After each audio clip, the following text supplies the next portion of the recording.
Hello, I'm Lance Zimmerman with the Cattle Facts Closing Bell for Friday, December 2nd.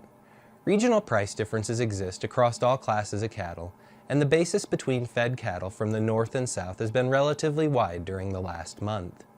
Consider the price differences between fed cattle selling in Kansas and Nebraska. During the last 5 years, Kansas fed cattle sold at a 60-cent per hundredweight premium to Nebraska during November and December. This year, during that same time, Kansas fed cattle sold at a $2 discount to Nebraska. Supply and demand fundamentals play a critical role in these price differences. With exceptional demand for choice product this fall, quality grade had a considerable influence in the fed cattle price difference. The USDA reported weekly percentage of fed cattle grading upper two-thirds choice quality was at 21% during the second week in November. That's nearly 3.5% below the estimated grade in 2010. Packing plants needed higher quality cattle this fall to fill orders for holiday prime rib sales and meet the additional needs of Walmart offering choice product in its stores. A lower percentage of premium choice carcasses left packers scrambling to secure more cattle to meet production needs. Choice grade for Nebraska packing plants is about 5 percentage points better than Kansas, reflecting the higher quality grade potential in northern cattle. Securing fed cattle in the north became the focus for packer buyers, and regional premiums increased. Increasing demand for choice product has the potential to change market dynamics for all classes of cattle.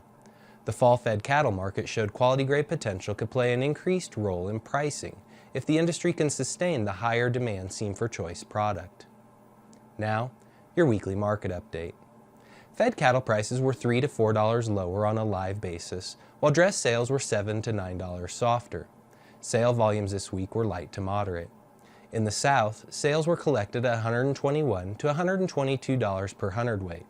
Live basis trade in the North was established at $122 to $123, while dressed sales occurred at $194 to $198. Box beef sale prices moved sharply lower with the seasonal decline in rib prices. Prices for other cuts were mostly even, and volume improved from last week but remains lighter overall.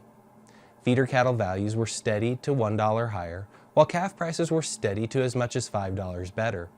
Prices for lightweight calves advanced the most, but interest remained strong for all classes. Slaughter cows were quoted steady to $3 higher, and supplies appear to be declining seasonally. Corn prices continue to trade mostly steady with little news to shift momentum. Looking forward, the fed cattle market will likely continue to face pressure with increasing winter cattle supplies and a weaker beef complex. This suggests prices will likely be $1 to $2 softer next week, with trade around $119 to $120 per hundredweight. Feeder cattle and calf prices have moved higher lately despite weaker market fundamentals upstream. The tighter supplies continue to provide long-term support, but weaker futures prices suggest a steady cash market next week. Sale volumes in the wholesale beef market improved this week, but inventories are building. Sellers will likely be looking to move additional product next week.